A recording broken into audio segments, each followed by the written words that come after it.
Hey ஏய் ஏய் நானும் ஒரு சொல்லிட்டே பொம்பளை பொண்ணு கை நீட்டி அடிக்கிற அறிவு இல்ல? ஏண்டா நீ எல்லாம் ஒரு ஆம்பளையா பொம்பளை புள்ளைய கை நீட்டி அடிக்கிற? தேவையில்லாம பேசுறீங்க. மூஞ்ச பார்த்தாலே தெரியல அந்த பொண்ணை எவ்வளவு கொடுமைப்படுத்துறான்னு. இவனெல்லாம் சும்மா விடக்கூடாது, போலீஸ்ல பிடிச்சு கொடுக்கணும்.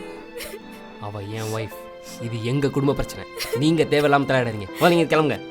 ஹலோ, உன் குடும்ப பிரச்சனை அதை உன் வீட்டுக்குள்ள வச்சுக்கணும். ரோட்டுக்கு வந்தா 4 பேர் கேள்வி கேட்கதான் செய்வோம். அவன் மூஞ்ச பார்த்தாலே தெரியுது அவன் பொறுக்கின்னு. இங்க பாருமா, புருஷனாவே இருந்தாலும் ஒருத்தர் அடிக்கிற உரிமை அவங்களுக்கு கிடையாது. நம்மளால என்ன பண்ண முடியுன்ற தைரியத்துல தானே இன்னும் ஆம்பளைங்களாம் நம்மள அடிச்சுட்டு இருக்காங்க. நீ ஊன்னு சொல்லுமா, நான் போலீஸை கூப்பிடுறேன். ஏங்க எங்க 2 பேருக்குள்ள என்ன பிரச்சனைன்னு தெரியாம நீங்க கூட போலீஸ் கால் பண்றேன்னு சொல்றீங்க. அவனை பார்த்தாலே தெரியுது அவன் குடிக்க காசு கேட்டு அந்த பொண்ணுகிட்ட பிரச்சனை பண்றான்னு. அப்படி இல்லைன்னா உங்க அப்பா வீட்டுக்கு போய் தவறி வாங்கிட்டு வான்னு பிரச்சனை பண்ணிருப்ப. மீனா நீ வா, நம்ம போலாம். எப்போ வீட்டுக்கு வரணும்னு எனக்கு தெரியும். மீனா, நீ ஏன் அந்த பொண்ணுகிட்ட பேசுற?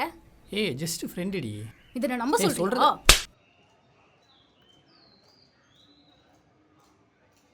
ரோடுன்னு கூட பார்க்காம ஒரு பொண்ணு ஒரு பையனை அடிக்கிறான்னா கண்டிப்பா அவன் மேல தான் தப்பு இருக்கும். இந்தா வரேன்.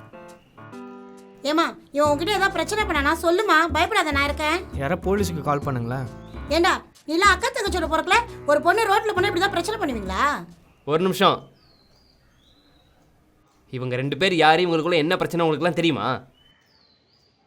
அப்புறம் எப்படி எடுத்தோம் அவன் தான் தப்பு பண்ணிருப்பான், நீங்க பாட்டுக்கு பேசிட்டு இருக்கீங்க. சிம்பிள். ஒரு பொண்ணு ஒரு பையனை ரோட்டில் அடிக்கிறான்னா அது காரணம் அந்த பையனாக தான் இருப்பான். அதே ஒரு பொண்ணு தப்பு பண்ணி பையன் அடிச்சா? தம்பி, ஒரு பொண்ணே தப்பு பண்ணியிருந்தாலும் அந்த பொண்ணை கை நீட்டி அடிக்கிறது தப்பு இல்லையா? அதே தப்ப தானே பொண்ணும் செய்றா.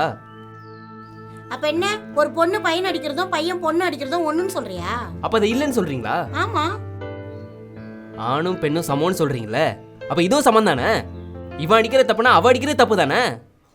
அன்னைக்கு எனக்கும் என் ஒய்ஃபுக்கு நடுவில் பிரச்சனை. ஆனா எல்லாரும் என் கேரக்டர் தான் தப்பா பேசுனீங்க. காரணம் நான் ஆம்பளைன்னு.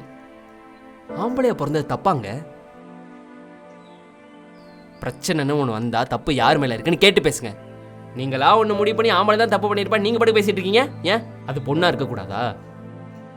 உங்களை மாதிரி ஆளுங்களால தான் சமுதாயத்தில் தப்பே பண்ணாத பல ஆண்கள் தண்டிக்கப்படுறாங்க, தண்டிக்கப்பட்டுட்டும் இருக்காங்க. இவன் வம்புக்குனே பேசுறான்ப்பா. ஆமாக்கா. கொஞ்சம் யோசிச்சு பாருங்க. ஒரு பொண்ணுக்கும் ஆணுக்கும் நடுவில் பிரச்சனைனா அதில் பாதிக்கப்பட்டவங்க பொண்ணாவே இருக்கணும்னு அவசியம் இல்லைல்ல, ஆனா கூட இருக்கலாம்ல. இனிமே பிரச்சனைன்னு ஒன்று நடந்தா 2 பேரில் யார் மேலே தப்பு இருக்குன்னு கேட்டு பேசுங்க. நீங்களா ஒன்று முடிவு பண்ணி தயவு செஞ்சு பேசாதீங்க. டேய் விட மாட்டேன்டா ஒன்று. டேய் இருக்குடா. வாங்க, அங்கே எதுவும் பிரச்சனை இருக்கு, வாங்க போய் கேட்கலாம். இவ்வளவு சொல்லியும் இவங்களாம் திருந்த மாட்டானுங்க.